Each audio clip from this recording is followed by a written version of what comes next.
तो कथा आरंभ से पूर्व श्री सुखदेव जी महाराज मंगलाचरण कर रहे हैं। और कैसा मंगलाचरण है जिसमें भगवान का ही स्मरण है, भगवान को ही पुनः पुनः प्रणाम किया जा रहा है, भगवान के ही पावन गुणों का स्मरण किया जा रहा है, भगवान के यश का कीर्तन किया जा रहा है। तो सबसे पहले भगवान के ऐश्वर्य को प्रणाम किया, फिर बताया कि किस प्रकार भगवान सज्जनों पर भी कृपा करते हैं, दुर्जनों पर भी कृपा करते हैं, और जो परमहंस हैं, जो सारग्राही हैं, उनको भी उनकी अभीष्ट वस्तु का दान करते हैं। फिर आगे कहते हैं, खिरे जो बड़े भक्त वत्सल हैं, परंतु जो भक्तिहीन साधन करते हैं, जो भक्तिहीन साधन करने वाले हैं, वो जिनकी छाया का भी स्पर्श नहीं कर पाते। अब भक्तिहीन साधन क्या है? पूर्व भी मैंने आपको निवेदन किया कि भगवान का भजन करने वाले अनेक प्रकार के हैं। कुछ ऐसे हैं जो संसार के दुख से दुखी होकर भगवान का भजन करते हैं, कुछ ऐसे हैं जो धन ऐश्वर्य आदि की कामना से भगवान का भजन करते हैं, कुछ ऐसे हैं जो जिज्ञासु हैं, जो भगवान को स्वरूप से जानना चाहते हैं, मुमुक्षु हैं, वो भगवान का भजन करते हैं। और कुछ बिरले महापुरुष ऐसे हैं जो भगवान की कृपा से भगवान को जान गए हैं और जानने के बाद भी भगवान का भजन करते हैं। क्योंकि भगवान को जान लेने के बाद तो फिर भजन के अतिरिक्त और कुछ हो नहीं सकता ना। ताहि भजन तजी भाव न आना।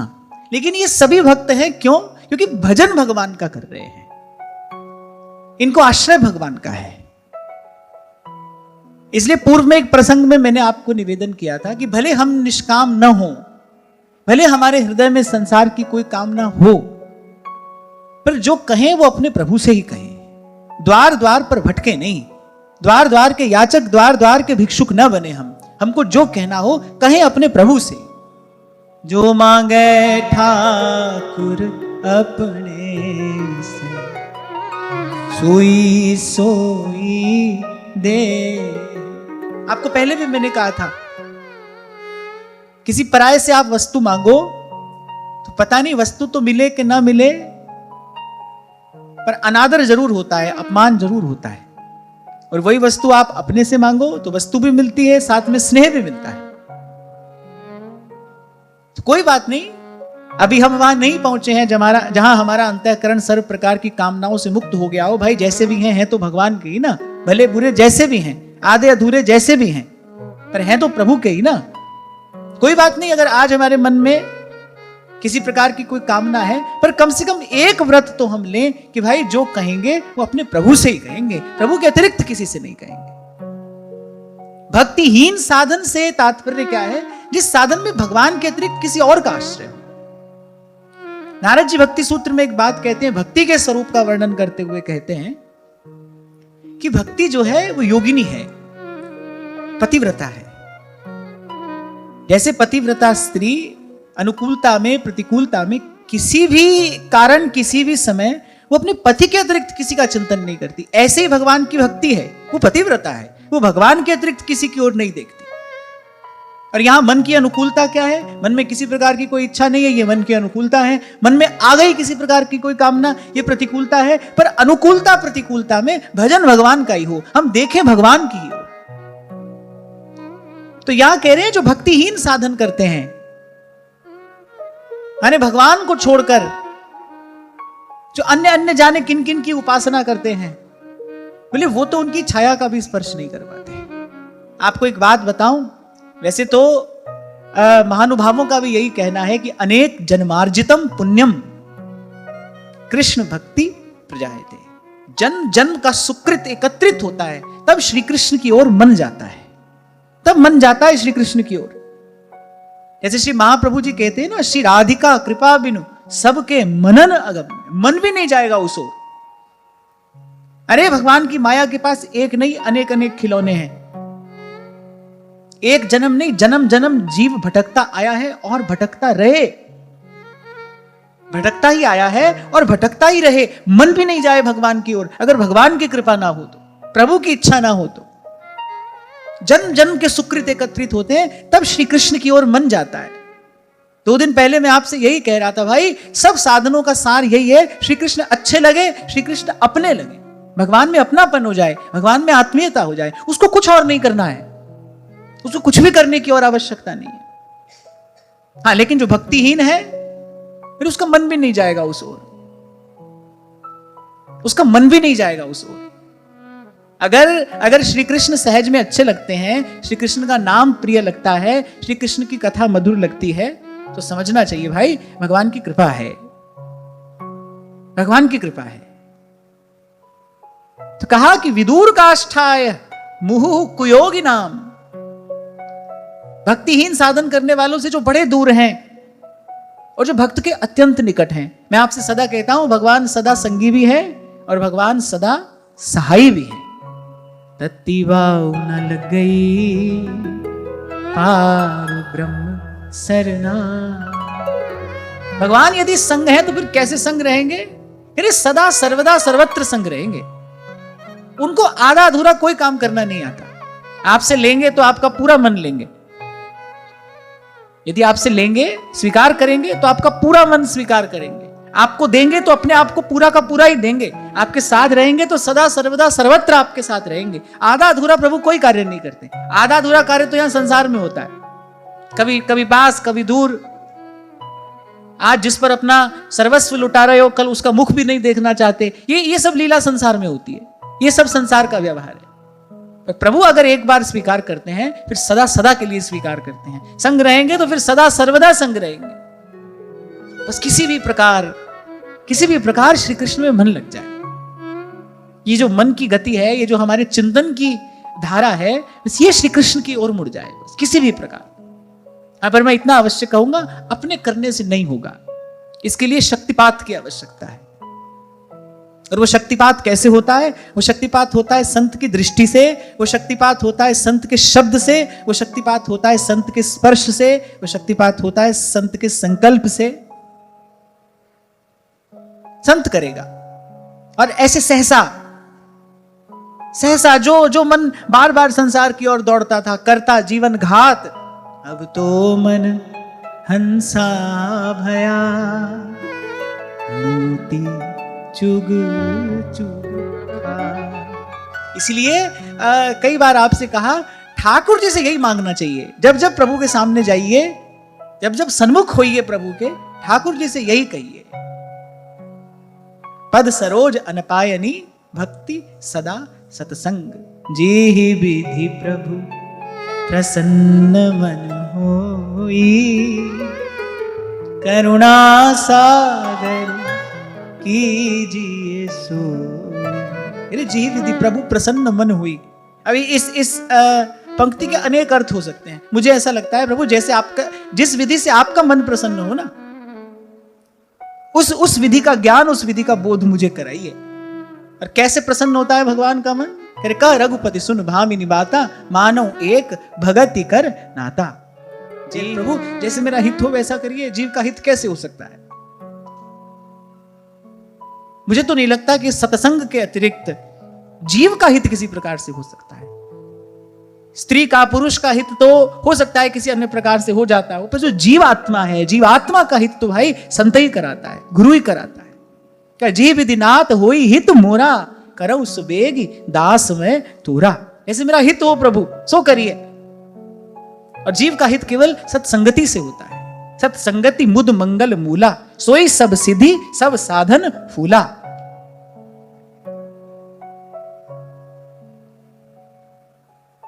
प्रार्थना हो तो फिर ऐसी हो और सतत हो, निरंतर हो। इसको मांगने में संकोच नहीं करना चाहिए, इसको तो उमग उमग कर मांगना चाहिए। हाँ मांगू संतन रहना, मैं नहीं किसे का देना रे माधो।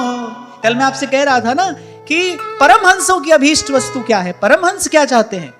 परमहंस भगवान का प्रेम चाहते हैं। और भगवान का प्रेम मिलता कैसे है? भगवान का प्रेम तो भाई भगवान के प्रेमी जनों की संगति से ही मिलता है। क्या हित कीजिए साधु संगति सो, जावे कलमश जी को। भगवान अपने प्रेम का दान नहीं कर सकते। आप भगवान से भगवान का प्रेम मांगो तो भी भगवान भेजेंगे अपने किसी प्रेमी की ही शरण में, नहीं तो भगवान ही पढ़ा देते उद्धव जी को पाठ। उद्धव जी जैसा ज्ञानी और कौन होगा? पर वो जो प्रेम का पाठ पढ़ाना था, तो ठाकुर जी ने कहा भाई इसके लिए तो इनको प्रेम की पाठशाला में भेजना पड़ेगा।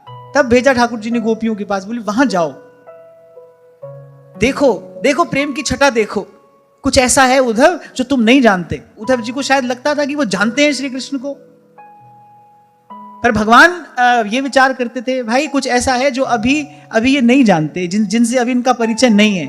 पर श्री कृष्ण वो कार्य नहीं कर सके। श्री कृष्ण ने उस कार्य की सिद्धि के लिए उद्धव को गोपियों के पास भेजा। तो परमहंसों की अभीष्ट वस्तु प्रेम है, और प्रेम मिलता है किसी प्रेमी की संगति से, किसी प्रेमी के अनुग्रह से। मुख्यतस्तु महत् कृपयी, नारद जी कहते हैं। ध्रुवदास जी सिद्धांत विचार में कहते हैं मूल तो कृपा रसिक भक्तन की। ये बोले ये रस कैसे मिले? कह रहे मूल तो कृपा रसिक भक्तन की। तो भगवान के प्यारे रसिक जन कृपा करें, बोले तो ये छींटा पड़े, तो ये कोई एक बूंद मिल जाए, जिस बूंद के प्यासे हम, वो एक बूंद मिल जाए। थोड़ा सा समय है, इसलिए सार की बात ग्रहण करनी चाहिए। सार की बात यही है, कहीं से भी आरंभ करो आप, महिमा सत्संग की है, आना यहीं पर ही पड़ेगा। आरंभ भी यहीं से होगा, आपकी उन्नति भी यहीं से होगी, आपको विश्राम भी यहीं मिलेगा। जो सुख है सत्संग में सो वैकुंठ ना हो,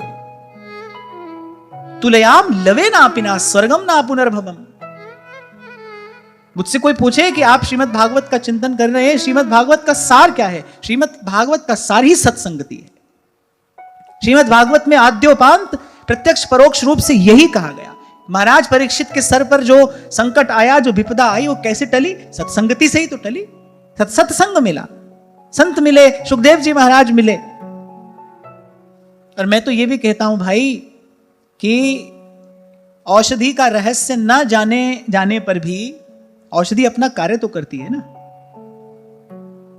you don't know the formula of the medicine. आप उस औषधि का फॉर्मूला नहीं जानते, पर आप लेते हो, औषधि का लाभ तो आपको मिलता है ना। मैं तो यही कहता हूं भाई, किसी को भी उस सत्य चित्त आनंद की ओर अपनी यात्रा का आरंभ करना है, किसी की यात्रा आरंभ हो चुकी है उसको आगे बढ़ना है, किसी को समाधान प्राप्त करना है, सबके लिए रास्ता एक ही है, एक ही मार्ग है। कोई विषयी हो उसके लिए भी सत्संग है, साधक है उसके लिए भी सत्संग है, और कोई सिद्ध हो गया है उसके लिए भी सत्संग है। तीन ही प्रकार के लोग हैं संसार में, विषयी, साधक, सिद्ध सयाने, और त्रिविध जीव जग वेद बखाने। या तो कोई विषयी है, संसार के विषय भोगों में पड़ा है, उसके लिए भी सत्संग है। उसकी मति कैसे सन्मार्ग पर आएगी? सत्संग से ही आएगी। जो साधक है, जो अभी चल रहा है, चलने का प्रयास कर रहा है, उसको बल कहां से मिलेगा? उसको सत्संग से मिलेगा। और जो सिद्ध है, जो भगवान के स्वरूप में रम गया है, उसको आनंद कहां से मिलेगा? उसको भी सत्संग से मिलेगा। सबके लिए रास्ता तो एक ही है। इसीलिए मैं कहता हूं गुरुजनों की बात में श्रद्धा करके, सत्संग की महिमा को प्रणाम करते हुए सत्संग का सेवन करना चाहिए। यह ना सोचिए भाई हमको कितनी बात समझ में आ रही है कि नहीं आ रही। मैंने कहा ना, संत के शब्द में शक्तिपात होता है। आप दृढ़ निश्चयी होकर सत्संग का औषधि के रूप में सेवन करिए। आप नहीं जानते इसका रहस्य क्या है, पर औषधि अपना कार्य करेगी। वस्तु की शक्ति को आपके ज्ञान की कोई आवश्यकता नहीं है, वो तो अपना कार्य करती है। वस्तु की शक्ति स्वतः सिद्ध है, वो अपना काम करेगी। और ऐसे ही धीरे धीरे जब मन का मैल धुलेगा, जब बुद्धि शुद्ध होगी, तो जो कहा जा रहा है वो आपको समझ भी आने लगेगा।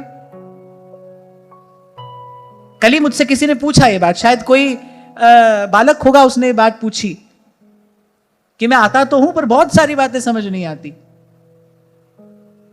लेकिन फिर नीचे ये भी लिख दिया पहले बिल्कुल भी समझ नहीं आती थी। तो मैंने कहा लो, आपने अपनी बात का उत्तर स्वयं ही दे दिया। बिल्कुल समझ नहीं आती थी, अब थोड़ी समझ में आने लगी है। थोड़ा और धीरज धरो, और समझ में आने लगेगा। जैसे जैसे बुद्धि शुद्ध होगी, वैसे वैसे वो जो रहस्य की बात है वो आपको हृदयंगम होने लगती है। हाँ, पर इतना मुझे बड़े विश्वास पूर्वक कहना है, मैं हूं, आप हो, कोई भी हो, कोई साधक है कि भले सिद्ध है, उसके लिए मार्ग एक ही है। लगना तो भाई इसी में ही है, और इसी में लगे रहना है।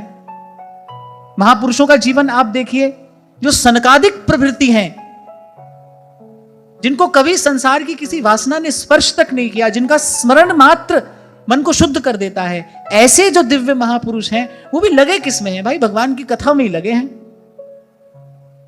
संतों के मुख से सुना है भाई, तो उसमें एक वक्ता होके बैठ जाता है, 3 श्रोता बन के बैठ जाते हैं, पर भगवान की कथा निरंतर चलती रहती है। और कोई एक कोरी भावना मात्र नहीं है, इसमें सार है, इसमें रहस्य है। मैं बार बार आपसे कहता हूं ना, शब्द की अपनी एक ऊर्जा होती है, शब्द की अपनी एक शक्ति होती है। आपको कोई व्यक्ति गाली देता है, कैसे आपका मन खिन्न हो जाता है, आपके मन में क्रोध उत्पन्न होता है, कभी कभी आपके मन में प्रतिकार की भावना उत्पन्न हो जाती है किसी के मुंह से अपशब्द सुन के। वहीं कोई आपको साधुवाद देता है, धन्यवाद देता है, कोई आपकी प्रशंसा कर देता है, तो आपके मुख पर एक मुस्कान आ जाती है। शब्द अपना कार्य कर रहा है ना। ऐसे ही जैसे कुछ शब्द पवित्र कुछ अपवित्र होते हैं, कुछ शब्दों में सकारात्मक कुछ शब्दों में नकारात्मक ऊर्जा होती है, ये जो श्री कृष्ण की कथा है, इसके एक एक शब्द में भगवदीय ऊर्जा है। ये मन को भगवान की ओर मोड़ देते हैं। ये जो शब्द की शक्ति है, ले जाती है अपने मन को। आपने कभी अनुभव किया कि नहीं किया? शब्द में ऐसी शक्ति है, आप कहीं भी किसी भी स्थिति में बैठे हो, जैसे शब्द कान में पड़ता है, आपका मन तुरंत वहीं पहुंच जाता है। इसी समय मैं अपने मुख से धनुष बाण कहूं, आप सबके मन में धनुष बाण की आकृति आ जाएगी। आप कहीं पर भी बैठे हैं, आपका मन तत्काल उस शब्द की ऊर्जा के पीछे पीछे वहीं पहुंच जाएगा। और फिर मेरा अनुभव तो यह भी है, चेतना के जिस धरातल से शब्द आता है, वहीं आपको लेकर भी जाता है। संत अपनी वाणी को धुर की वाणी कहते हैं। वो जहां से आती है वहीं तक ले जाती है। चाचा जी ने कहा, अक्षर धुर की पालकी, मेरे मन जाएगा कैसे वहां? चांद सूरज जहां पौन न पानी, वो संदेश पहुंचा। वहां तक मन जाएगा कैसे? कोई यान कोई विमान तो है नहीं वहां जाने के लिए, वहां मन जाएगा कैसे? कह रहे अक्षर धुर की पालकी, कह रहे ये जो शब्द हैं, कह रहे ये पालकी आई है वहां से आपके मन को, आपकी चेतना को वहां ले जाने के लिए, वहां तक ले जाने के लिए। और ऐसा होता है भाई, निश्चित होता है। और मैं कहता हूं ऐसा ही होता है, ऐसा ही होता है। गुरुजनों की बात में श्रद्धा करके, विश्वास करके, इसी मार्ग का सतत निरंतर सेवन करना चाहिए। और फिर हमारे लिए तो ये गुरु आज्ञा है। सेवक जी महाराज वाणी में कहते हैं, श्री हरिवंश जू कही, आगे श्री हरिवंश जू कही, श्याम श्यामा पद कमल संगी सिर नायो। हमारे लिए तो गुरु आज्ञा ही यही है, सत्संग में बने रहना। तनई राख सत्संग में, मनई प्रेम रस भेव, और ते न वचन मानत गुरु द्रोही, निस्दिन करत आपनो भायो। अब किसी आचार्य ने जप की आज्ञा दी होगी, किसी ने पूजा अर्चना की आज्ञा दी होगी, हमारे आचार्य ने हमको सदा सत्संगति की आज्ञा दी है। भक्ति कर दीप प्रेम कर बाती, साधु संगति कर अनुदिन राती, भक्ति कर दी। हमको महाप्रभु जी ने यही आज्ञा दी है कि तनहि राख सत्संग में। मन करे तो भी आके बैठना है, मन नहीं करे तो भी आके बैठना है। कुछ समझ में आए तो भी सुनना है, न समझ में आए तो भी सुनना है। मैं तो सदा से ही आपको एक ही बात सिखाता आ रहा हूं, भाई भजन साधन क्यों करना है? इस प्रश्न का हमारे पास में क्या उत्तर है? एक ही उत्तर है भाई, क्यों? गुरुजनों की आज्ञा है। हमको बस गुरु आज्ञा का पालन करना है, और हम ना जानते हैं ना इससे अधिक जानना चाहते हैं। हमारे गुरु की आज्ञा है, इसलिए हमको ऐसा करना है।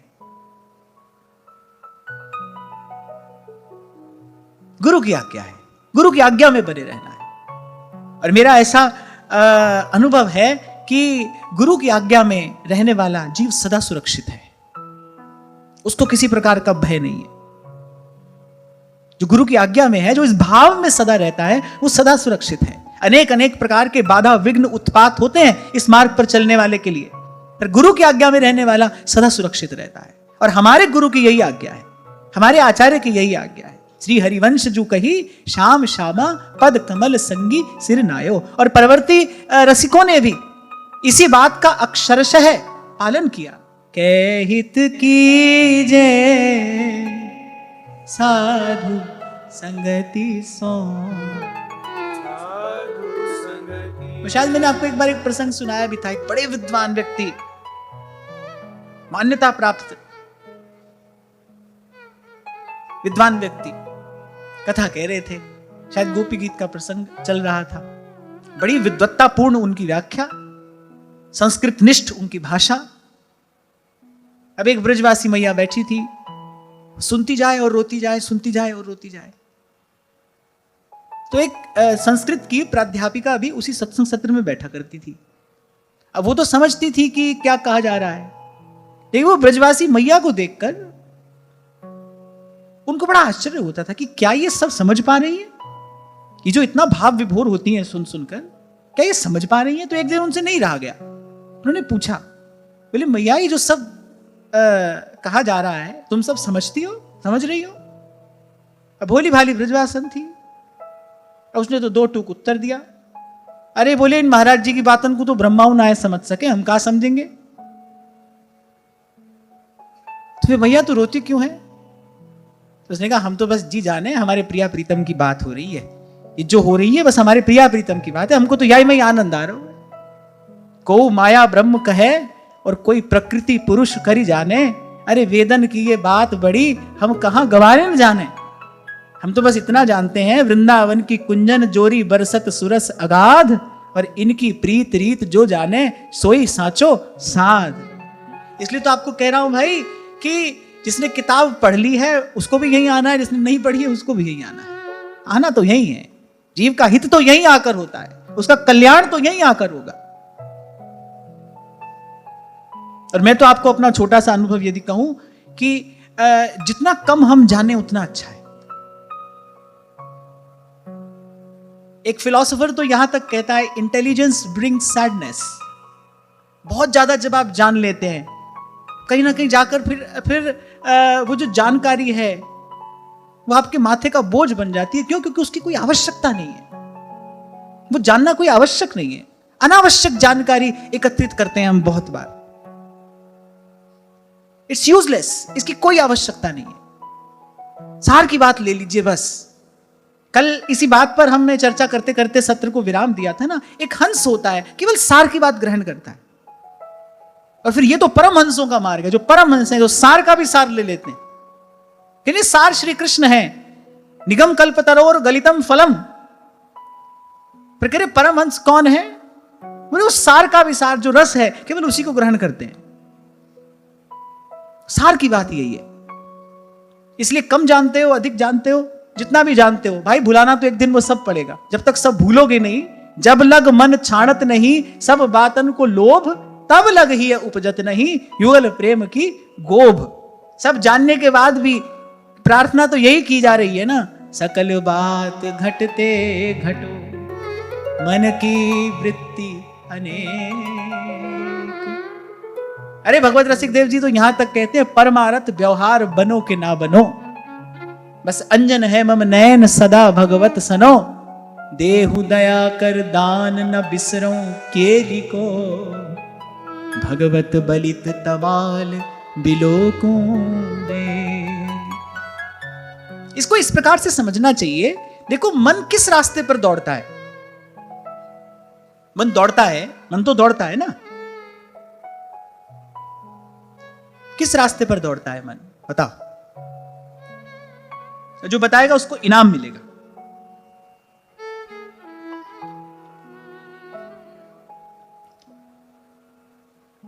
वो जो ट्रैक है जिस पर मन दौड़ता है, वो ट्रैक क्या है? उसका नाम क्या है?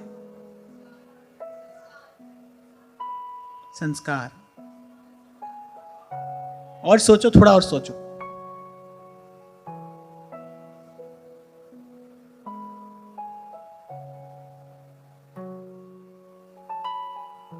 मन किस रास्ते पर दौड़ता है?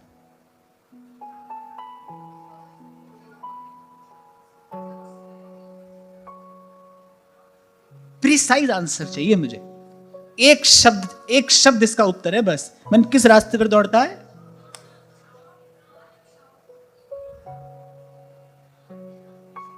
नहीं, सुपरफिशियल नहीं, सब्सटैंशियल आंसर चाहिए।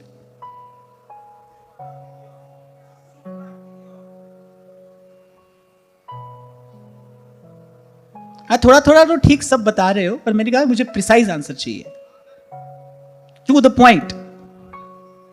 मन दौड़ता है विचार के रास्ते पर। मन की जो दौड़ है, आप देखो, आप इसको महसूस करो। मन दौड़ता है विचार के मार्ग पर। जैसे जैसे विचार कम होता चला जाएगा, मन की दौड़ भी कम होती चली जाएगी। इसीलिए निर्विचार होना ये किसी योगी का ध्येय होता है, निर्विचार हो जाना। निर्विचार माने जहां मन की दौड़ समाप्त हो गई, संकल्प विकल्प मौन हो गए, मन दौड़ता है विचार के मार्ग पर। आप जितना जानोगे उतना आपने मन को और मार्ग दे दिए दौड़ने के लिए। आपने जितनी अधिक बातें सुनी, आपने जितनी अधिक जानकारी एकत्रित की, जितने विचार आपके भीतर गए, उतना आपने मन को दौड़ने के लिए मार्ग दिए। आपके मन की दौड़ बढ़ती चली जाएगी। करना तो यह है कि मन को समेटना है। ये जो संप्रदाय है, ये बड़ी सुंदर व्यवस्था है। संप्रदाय कोई मेरा तेरा करने के लिए नहीं है।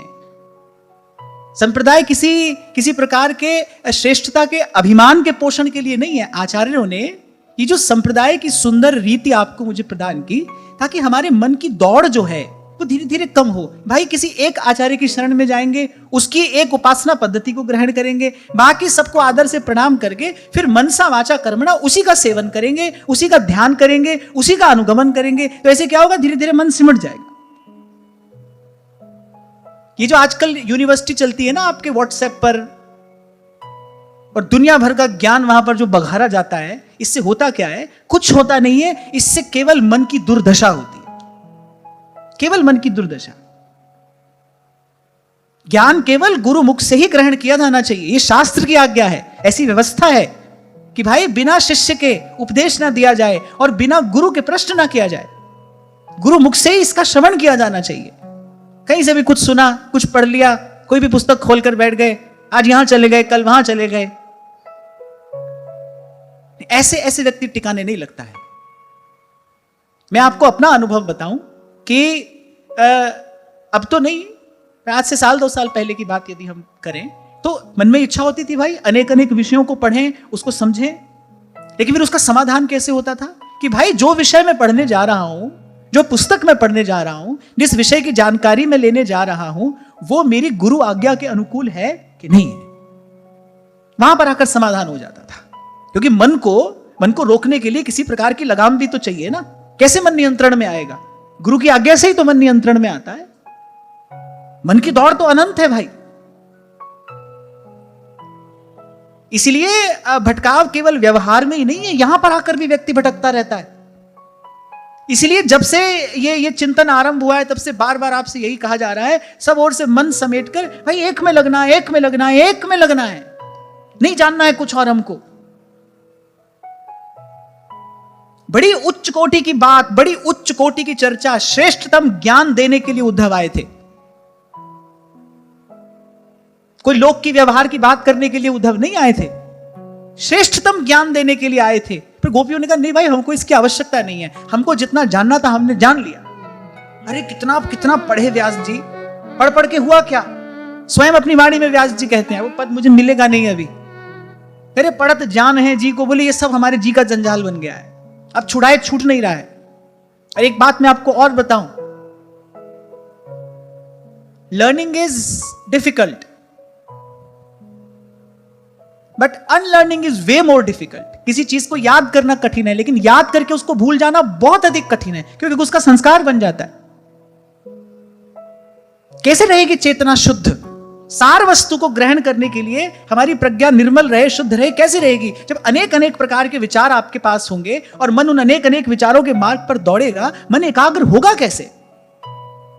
इसलिए कल भी मैंने आपको कहा था, ये जो बार बार ये कहा जा रहा है, एक का भजन, एक का ध्यान, एक का स्मरण, उसमें किसी दूसरे की निंदा या किसी का खंडन नहीं है, पर ये युक्ति है मन को एकाग्र करने की। हाँ, इतना मैं अवश्य आपसे कहूंगा भाई, एक में ही लगाना है तो फिर वो एक पूर्ण होना चाहिए, फिर आधे अधूरे में क्या मन लगाना।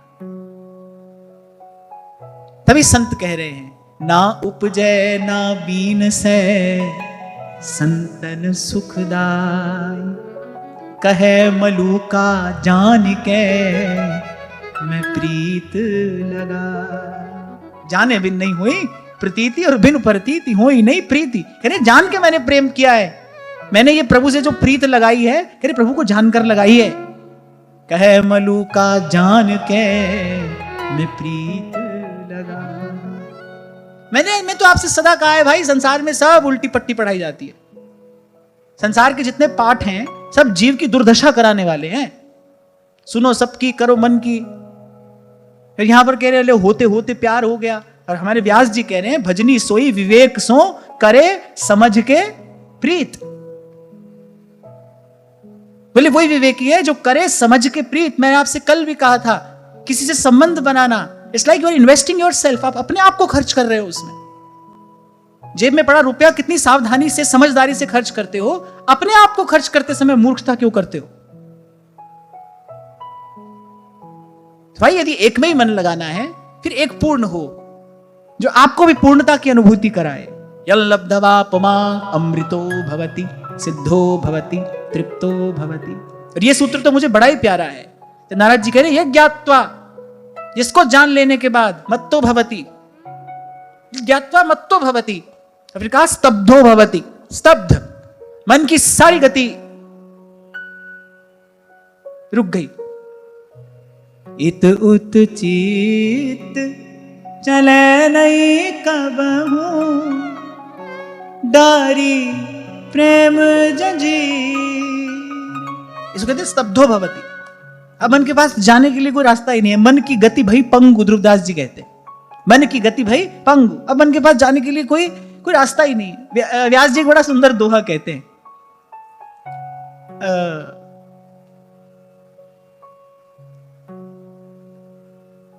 याद नहीं आ रहा मुझे, पर उसका अर्थ यही है कि श्याम सुंदर के रूप में जाके मन धसा, करे चहल परे निक से नहीं मनो दूबरी गाय। ऐसे कोई दुर्बल गैया दलदल में जाके धस जाए, वो बेचारी लाख प्रयास करे पर निकल नहीं पाती है। कह रहे मोह मन अटके शाम में और पर्यो रूप में जाई। पहले श्याम सुंदर में मन अटका और वो जो उनका रूप था उसमें जाकर धस गया। अब कह रहे चहल परे निक से नहीं, वो छटपटाता है पर जो जो बूढ़े श्याम रंग त्यों त्यों उज्जवल हो। और फिर मैंने कहा यदि एक में लगाना है तो उसमें लगाइए जो पूर्ण हो, आपको पूर्णता का अनुभव कराए। और फिर दूसरा, मन दे रहे हो जिसको, वो आपके मन की संभाल करना भी तो जानता हो, आपके मन को संभालना भी तो जानता हो। प्रभु करते हैं मन की संभाल, प्रभु करते हैं मन की संभाल। नहीं तो मन गति चंचल सबनते, किसी से अपना ही मन नहीं संभलता, तुम्हारा क्या संभालेगा कोई? आदमी से अपना ही मन नहीं संभलता, किसी का कोई क्या संभालेगा? श्री कृष्ण संभाल करते हैं, वो संभालते हैं। और मुझे लगता है ये जो वस्तु है ये श्री कृष्ण के ही चरणों में निवेदन करने योग्य है। इसके आस्पद एकमात्र श्री कृष्ण है। फिर जो संपत्ति में भी संभालेगा, विपत्ति में भी। जाने नहीं देते ठाकुर जी, मन यहां वहां नहीं जाने देते। एक बार यदि उन्होंने अपना लिया, एक बार आप उनके हो गए, पहली बात तो आप चाहोगे ही नहीं। सूरदास प्रभु काम धेनु तज छेरी कौन दुहे। जिसको गंगा जल पीने को मिलता हो वो किसी गंदे नाले के जल की ओर क्यों देखेगा? पहली बात तो जाओगे ही नहीं, और जाना भी चाहो तो वो जाने नहीं देंगे। तभी व्यास जी ने कहा चहल परे निकसे नहीं मनो दूबरी गाए। मोमन अटक्यो शाम सो पर्यो रूप में जाए।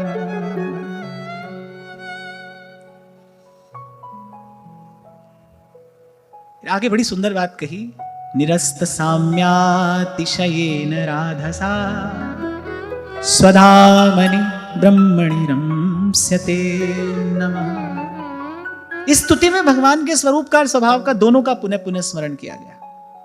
और फिर कहा कि जिनके समान भी किसी का ऐश्वर्य नहीं है। निरस्त साम्यातिशयेन राधसा, राधसा माने तेजसा, जो उनका अचिंत्य ऐश्वर्य है। अरे उनके समान भी किसी का ऐश्वर्य नहीं है, उनसे अधिक तो किसी का होगा ही क्या।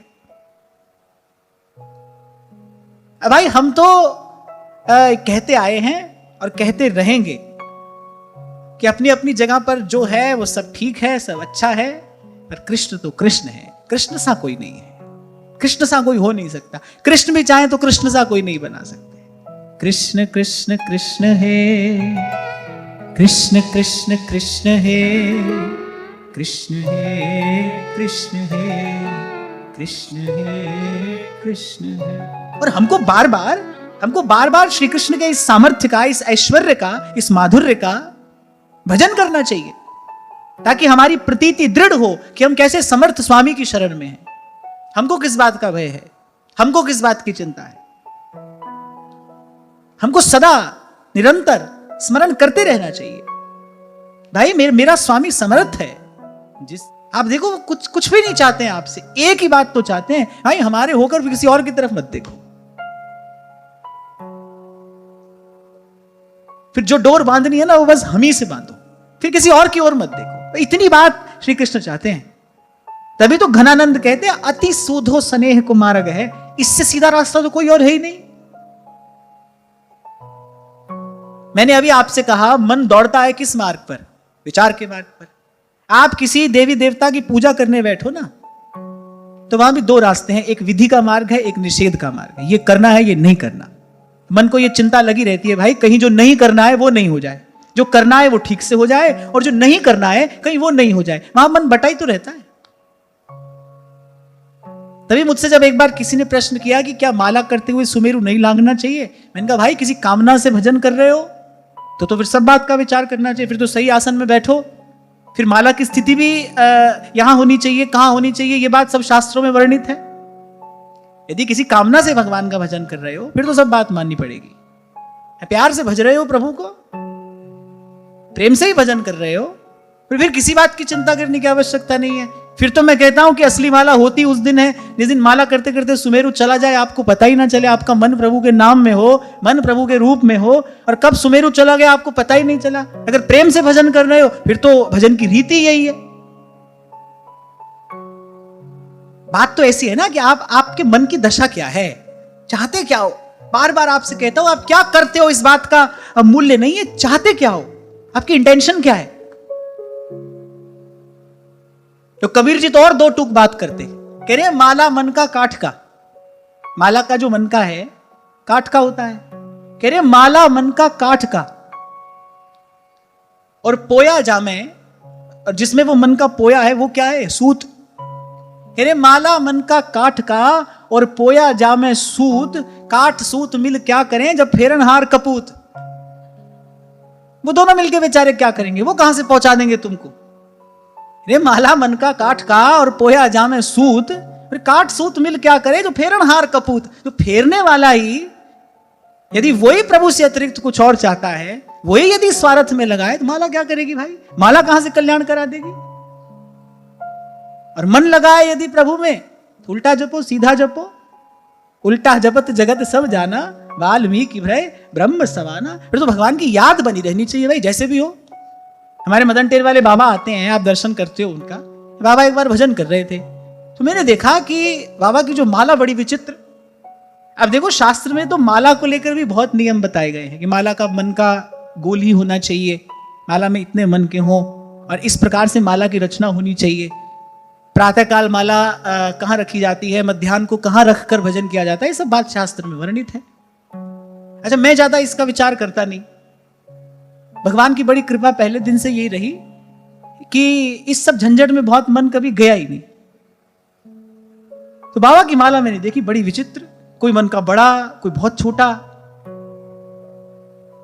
कोई नया कोई पुराना। अच्छा, ना उसमें 108 मन के, ना उसमें 1008 मन के। तो मैंने कहा बाबा जी कैसी माला है तेरी? तो बड़ी अच्छी बात बाबा ने कही, बोले माला कैसी होए, महिमा तो नाम की है, माला कैसी भी हो, भजन के लिए भजन कर रहे हो, फिर भाई कोई चिंता की बात नहीं, कैसे भी करो, कैसे भी करो। तो जो विवेकी जन हैं, जिनकी बुद्धि पारगामी है, उन्होंने इस सत्य सिद्धांत का अनुभव किया और फिर इसका कीर्तन भी किया है, फिर इसको गाया है। तभी मधुसूदन सरस्वती पाद निर्भ्रांत होकर ये बात कहते हैं, कृष्णात् परम किमपि तत्त्वमहं न जाने। क्या है ना भाई, अनेक अनेक बातें हैं, मन उलझता है उसमें। इसलिए आज ये छोटी सी चर्चा मैंने आपके साथ में की कि ये बात विचारणीय है, मन दौड़ता किस मार्ग पर है, वो द्वार ही तो बंद करना है। जितने विचार होंगे उतनी मन की दौड़ अधिक होगी। धीरे धीरे उन विचारों को ही तो कम करना है। इसीलिए सोई बड़ो सूर जाके नेह भरपूर, और छुटत ही देह प्राण लागे निशाने पे। आचार्य की शरणागति प्राप्त हुई फिर कह रहे औरन सो मत्सरता छाड़ अपनो रस लिए रहे।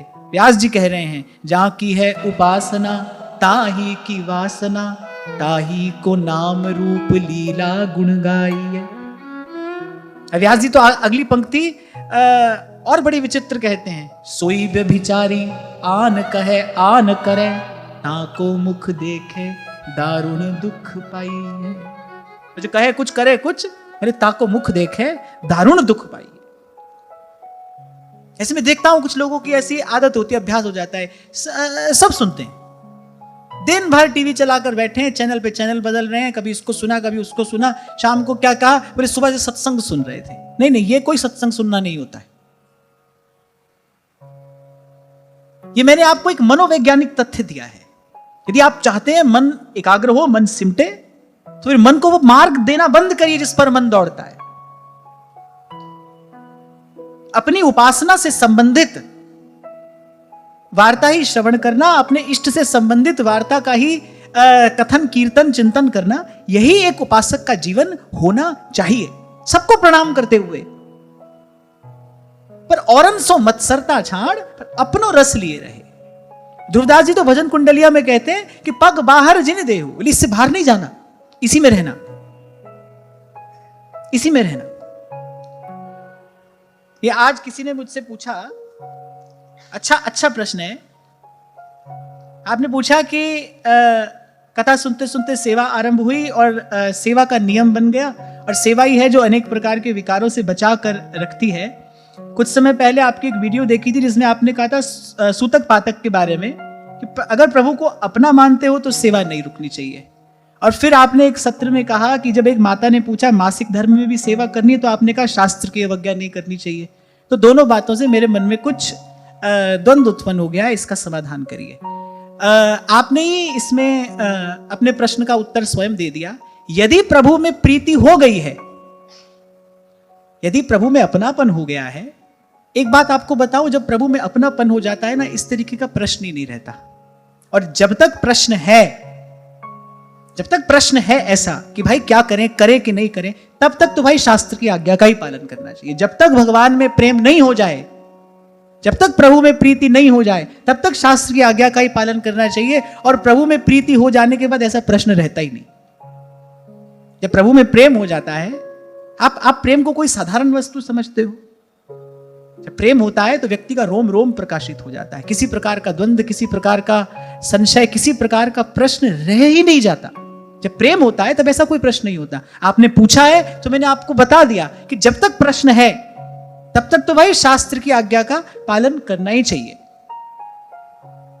और अगर आपको लगता है कि आपका ठाकुर जी से अपनापन हो गया है, यदि आपको यह लगता है कि आपका ठाकुर जी से अपनापन हो गया है, तो भाई फिर आप जानो और आपके ठाकुर जी जाने। कर्माबाई को एक महात्मा ने आकर यही आचार विचार की शिक्षा ही तो दी थी। ठाकुर जी ने इतना डांटा, इतना फटकारा, तो मुझे तो उनकी डांट नहीं खानी है भाई।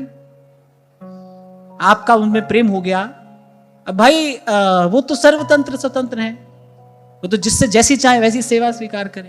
आपका प्रेम हो गया तो आप जानो, वो जाने। दो प्रेम करने वालों के बीच में मैं क्यों आऊं?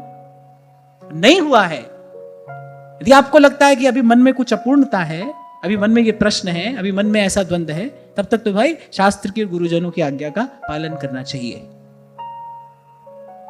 जय जय वृंदावन वृंदावन वृंदावन, जय जय वृंदावन वृंदावन।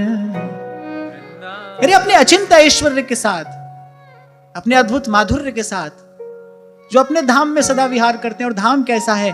अपने प्रकाश से प्रकाशित, अपनी महिमा में प्रतिष्ठित, उस वृंदावन धाम की भी जय हो। यहां एक प्रकार से परोक्ष रूप से, अप्रत्यक्ष रूप से श्री जी की वंदना और श्री जी की स्तुति ही की गई है। ये जो कहा ना, निरस्त साम्यातिशयेन राधसा सधामनि ब्रह्मणि रम्स्यते नमः।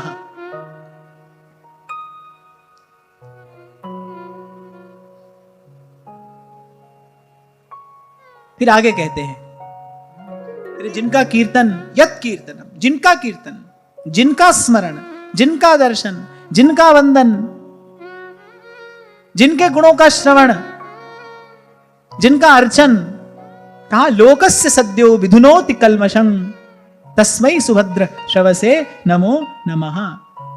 ये जो जीवों के अनंत अनंत पापों को तत्काल नष्ट कर देता है। अरे ध्रुवदास जी ने कितने विश्वास से ये बात कही है।